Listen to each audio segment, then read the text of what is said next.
Hey, friends. Hey, welcome back to another episode of the Wanna Be Friends podcast. We're getting I like it. how you said it with your lips. Wanna Be Friends podcast. What's that called? Lip syncing? Ooh, yeah. I don't I know. don't know. Whatever. Look at us trying to. Oh, speaking of lips, I was at church on Sunday and Erica stopped me. Oh. It was like, I was listening to that episode where you were doing your special, whatever, what's special that? talent. That's the word I was looking for. And she's like, I have to know what you were doing because I was only listening. I was not watching it. And so then I put on a performance in the middle of the. You did it in front of everyone? Well, just her. I called it a performance. Okay. It was not really. I was just trying to make it sound I was better imagining than it you was. like in the hallway after church is like, dismissed and people are just like. Just Erica. I mean, other people might have seen. I wasn't hiding it. I mean, you're It's not a weird ashamed thing. of it. You were very proud of it. I told her, I'm like, I have lipstick on right now, so I don't know if I'm going to be able to do it as good as normal. It wasn't as great as normal, but it worked. Yeah. She got the gist. If you don't know what we're talking about, just go back a couple episodes where Elyse is talking about her special talent.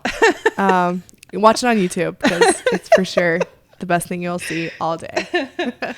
Oh, so today I clapped. Today we are going to talk about a really fun topic. Like you guys are going to not even be able to be more excited about this. As soon as you say the word, people are just going to turn it off. Yeah, they're going to be like, nope. We're going to talk about insecurities. Insecurities. Dun, dun, dun. We just were having like a really fun conversation with the producer.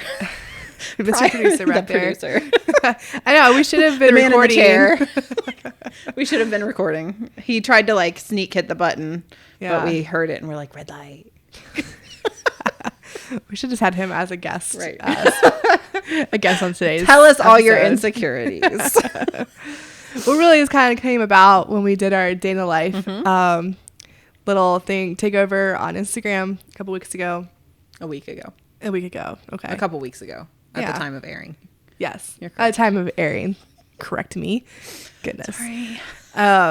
And if you guys watched along, you saw that I had a really insane day filled with a lot of things that I did not feel adequate for. And we were just talking about this, but how I am 35 now. And when I think back to when I was a teenager or even like a kid, looking at the adults who were my age today, I always just thought like they had it all together. Like they just knew all the answers. They just knew all the things to do. And now that I am their age, I have come to the realization all of us are always having mini panic attacks. Anytime we're doing anything that carries responsibility, accountability, whether that is parenting, whether that's like being in charge of thousands of dollars of people's money. I don't know.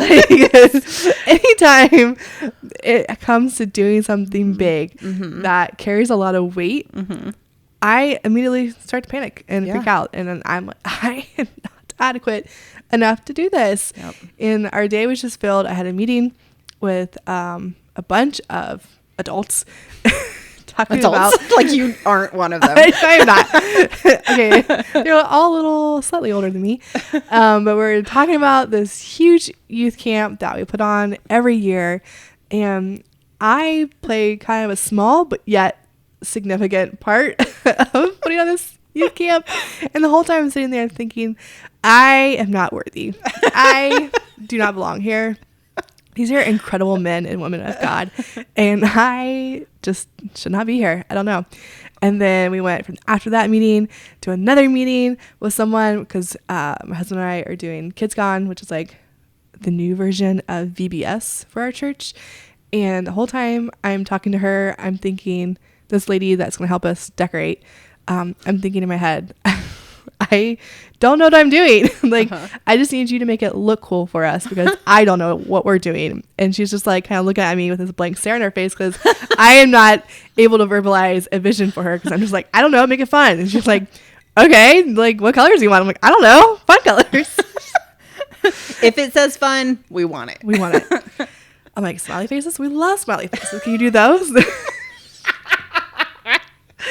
And then I go after that meeting. I met with their friends, thankfully, and their wedding's going to be like so chill and so much fun. So excited for it. But we're walking through the day, and I'm like, I literally am in control of people's wedding days. It's like you lived somebody else's life that day. Did it make you like look at your life in such a reflective way? Yes, doing that. I did too. I went like, anyway, I'm like, I am her. I am her. That's I am living this life. And I like walked back through my whole day. I'm like, yeah, this is the life that I am currently. That's me. And it would just blow my mind as a teenager to look at my life now and be like, she does all of that. What? Like, I can't believe she does all this crazy stuff. And then I'm like, I don't know what I'm doing. Inside. You're just like, inside. I was like just dying. And I had this whole conversation about wedding photos and the day and how it's going to look. And they're asking me questions and I'm answering the questions and they're talking about money. And it's like, you guys are paying me to do this. A lot of money. I know this is a huge sacrifice for a lot of people to invest in this kind of memory of, or capturing their wedding. And so I don't take that lightly. Like, I value that so much that people trust me enough that they're willing to save all this money to pay me to come do this stuff. But also it's a very important day. And I'm like, I can't mess this up. And I'm just like, why do I do this to myself? So when I ended that day in the life, I was just very reflective of how small I feel and how I don't feel qualified to be doing these things. And I'm like, how have people trusted me all this time to do these things? And how does God trust me to parent my children, to to entrust them to me, to teach them all the things that they should know, to be productive human beings, but also to know and grow in their own relationship with Him. Oh my goodness. And that was just really a catalyst for the mental breakdown that I had over the weekend. You saw a little bit of it at Co-op. Kind of had a little moment there. Catalyst for mental breakdown. The whole weekend was just like a lot of and I know it was probably a lot of it was like the enemy just being like, you are not special. I just was not feeling a great mom. Just was not. I made a really big mistake at work, and that wasn't that didn't feel great because I felt like a lot of people down, I let my team down, just for a simple little mistake. And we know how communication goes. If one thing is communicated wrongly or differently, it is just a mess from that point on. So I'm like, how am I gonna put out all these fires? Like, I just don't know what I'm doing. I'm like, why do people trust me to do these kind of things? Like, I should just bury myself into a hole. Stay there. So really, that weekend was not great for me, in a great place. But as I was praying through that weekend, I'm going to pause right here. Okay. I'm going to interrupt. Okay. And I'm going to be like, listeners, Sarah had a moment, not just me. I'm always the one having the moment. You're always having the moment. So let's listen to Sarah's moment. Go ahead. I think I just ran out of your house Friday too. I was just like, I gotta go. Yeah, you did. You were gone. I'm like, hi, Sarah. You're pulling down the driveway. You and Danica were both like, hi. I didn't even stop to explain what happened. No. I just taught history out of there. We have moments because I was just, but we're all friends here at the Want to Be Friends podcast. I think we can be real that these are things that happen. And if you look at any one person in your life who you think has it all together, they really don't. They probably ran out of somebody's house the day before. Like, if you saw me at her house at Co-op and then saw me on Sunday, two completely different people. I don't know who they were. They were not related. One person was a blubbery mess all day. I mean, the backdrop that we put up for Mother's Day was filled with tears. There were so many tears on those balloons. So I hope that you all enjoyed that backdrop. If you look closely, you'll see little salt spots everywhere. There's so many tears. You're killing me. funny now. I'm glad you can laugh at that. We can laugh at it now. But really, just think about any person in your life that you're like, yes, they have it together. I promise you they don't. Because I know these feelings of inadequacy and huge feelings of insecurities come out, in especially moments of stress or when you're overwhelmed, you're tired, don't feel good. A lot of that comes out but are often in hidden places or in quiet spaces, away from eyes, away from social media. Really, if my face wasn't so dang red every time I cry, you probably wouldn't have known anything was going on. But like, I don't know, it was kind of an eye opener. Like, okay, I don't have it all together. And then our Mother's Day message that we had at our church, we had a questionnaire that went out to moms, and like I got to receive all of those responses and read through them and stuff, which was just like such a like special thing to read through all those things, knowing that we all collectively have the same experience. Like everything from like, am I doing good enough? Like, am I doing enough? Like that is what kept like, right. I'm like, am I a good mom? Like, those are all valid questions I think all of us ask in our parenting journey. But one mom was like, how does everyone else look like they have it together? And I look like a Category 5 hurricane. Like, it was so funny. And I'm like, that's so relatable. But how often do we put on this appearance that we have it all figured out? And like, there is a level of professionalism that I have to have and carry and stuff when I'm in certain places. But also, I don't want to be fake either. I don't want anyone feeling isolated or feeling alone in their also their own insecurities and inadequacies and stuff, because like we all it's a feeling that we all have. And I think that that's part of why we're talking about it right now. Yes, to kind of like make it less alone feeling, because as we were starting it, like we couldn't even help but start having a conversation about it. It was the three of us, because like, it's such a easy, natural thing that everyone experiences. And Tim and I, we kind of the most confident people in the connected room. On like the most confident appearing. That's the difference. And like we are just faking it till we make it is really like what we're doing. Right. But the confidence is that we will figure this out. It's not necessarily like confidence in our abilities, but it's confident in knowing we'll be able to figure it out or whatever. So like I think that we can just kind of put that on, but at the same time inside, like we're just dying. We are dying. Like it's totally opposite of like this front that we're putting up in the moment. And it's not all the time. Definitely like with our close people or whatever, I would say that is something. I mean, my husband hears all my insecurities all the time, and definitely close people would hear that. But in the times of like, let's do it, that is when like, all right, we're doing it. We got to know what we're doing, and we're just gonna go into this. So we do our best, and inside we're just feeling like, I don't know what I'm doing, but we're gonna figure it out.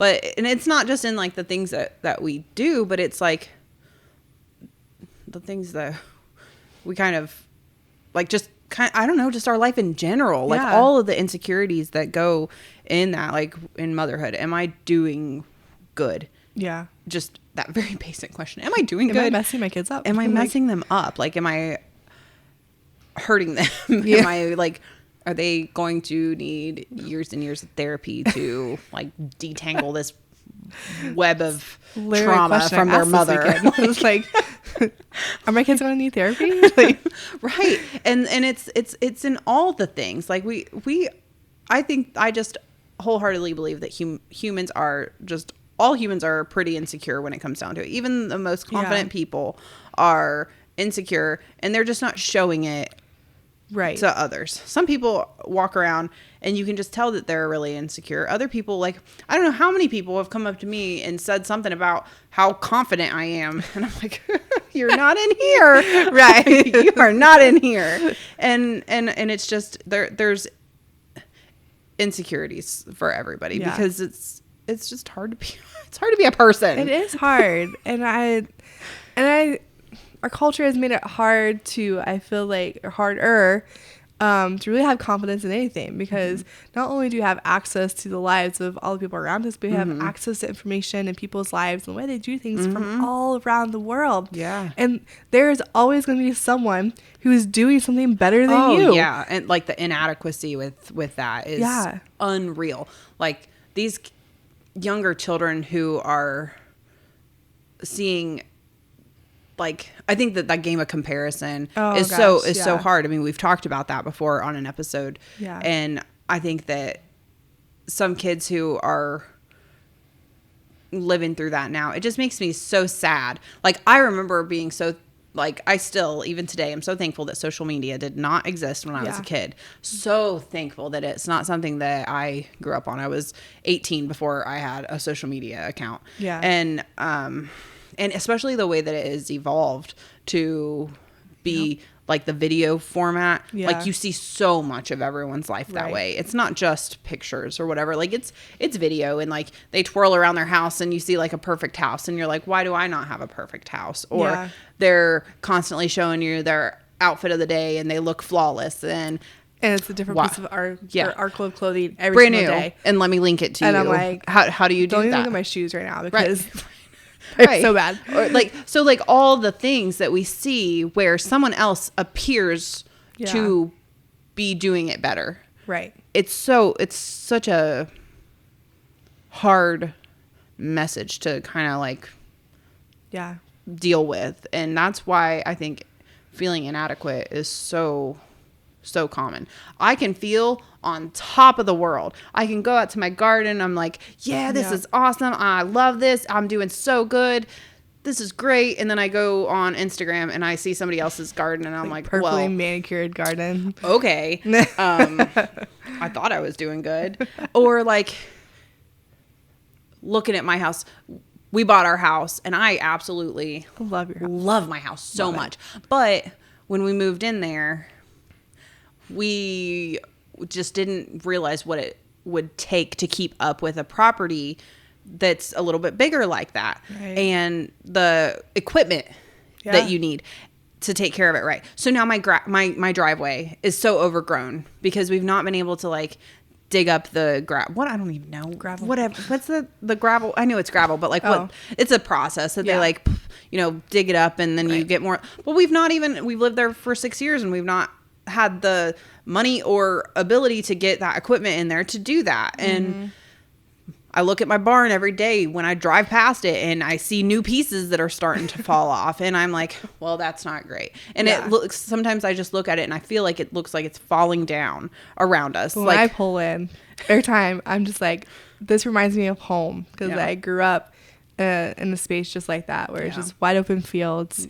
You have a beautiful porch, like you have this huge garden, you have this big, beautiful, bright, open living room, and I just love it. I don't see those things.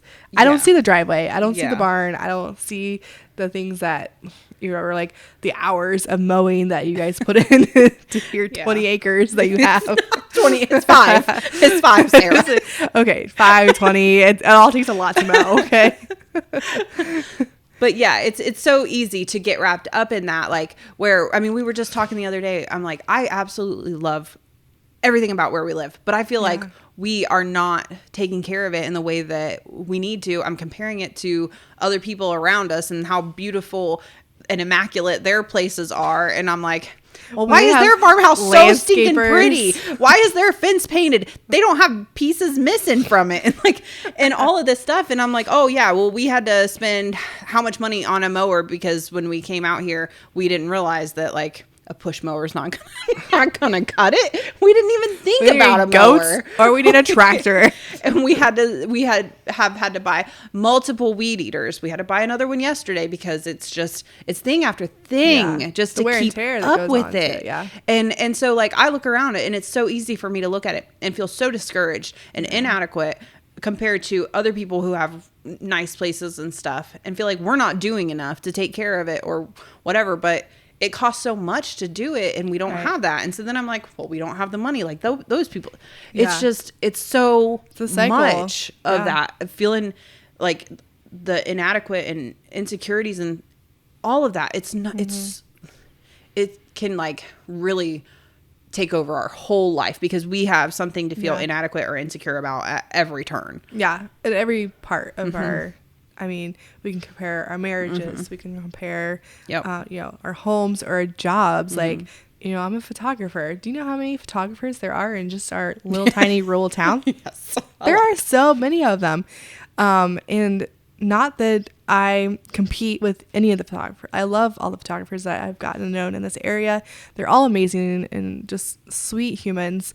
And been so encouraging, but there's still that level of like, I'll see a client go and use another photographer that I thought like really liked my stuff, but then I see him using that photographer. That's I'm the like, same with real estate. I'm like, what are you doing?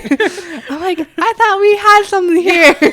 It's like we're all cheering for each other, but then also like we kind of feel a gut punch when somebody that we know uses the other person. But at the same time, like we're like, well, it's not against us. But we can make it that way if we chose. It's a huge game in your head to constantly call it forward and be like that. Like that situation, we don't know what happened. Like that person was probably offering minis at the time where I wasn't offering minis. So they decided, good for them, to go get pictures done to capture some sweet, precious memories of their children when they're young, when I am in a busy season and I can't offer that right now. Right. Like it's just, like that's probably just the reality of it. And who knows, maybe they like that photographer more. Maybe they can offer something that I can't offer. And I have to be okay with that. And that's also something that we have to be like settle with and be okay with. Yeah, because it can be a mind game if you don't get control of that, that sort of thing. Right. With the type of work that we do. It destroys your creativity. Like when you just live and like, oh, I'm just not good enough, or I just can't live up to what other people. I'm like, no, I create because it brings me joy. I genuinely love taking pictures and the art that's involved in it and getting to know these people. In the moment that it's not enjoyable because I've compared myself or I am tired of doing that or I don't know, you get people arguing in my comment section about a word I use. But like then I shouldn't do it anymore. But like I constantly have to remind myself like why I'm doing it. I'm not doing it to compare against other photographers or to get all the business in the world, or to be super successful, even though I would like that to be the case, but why are we doing it? I mean, with your marriage, like every single person has a different story, a different set of circumstances, experiences. So your marriages are going to look differently. Like they're not going to always look the same. I mean, there's just so much. Your jobs. And I mean, ultimately we have to discipline our minds enough to like, I'm constantly going back to that. And we, it's part of our nightly prayer. Like, Lord, help me to take captive my thought. Like, help me to take my thoughts captive and make them obedient to you and try to live in that always. So if we start having those like comparisons or constantly like feeling those insecurities or inadequacies coming up in our spirit, like take that captive and make it obedient to Christ. And who does Christ say we are? Like who are we in Christ and what he's done for him, for us? Yeah. Like we are more than conquerors. We are so much more than what we think we are. Yeah. No, and for sure. I think that's a good like wrap up moment. Hey, preach. We could go on for 30 more minutes. And I think that a lot of people probably like could totally relate to all the things that we said. I hope so. I hope we're just not here on an island by ourselves, but I'm pretty confident that we aren't the only ones who have had little breakdowns or big breakdowns, or have had those just isolating moments of, just feeling inadequate. So I hope that you guys are encouraged by this conversation, and just know that God has called you uniquely for the time and place in which you are, whether that is parenting the kids that you have, to being married to the spouse that you're married to having the job and the career that you're in. God's called you to that specifically, and he will give you all the tools and resources that you need to be able to do it well, and to just asking the Holy Spirit, just like you said, just like, I'm gonna take every thought captive, and we're just gonna live a life worth our calling. We talked about that in our last episode, right? But anyways, hope you guys, Sarah. And I hope you guys enjoyed this. We'll preach at you next week. Hope you'll tune in. Until then, have a great week. Bye.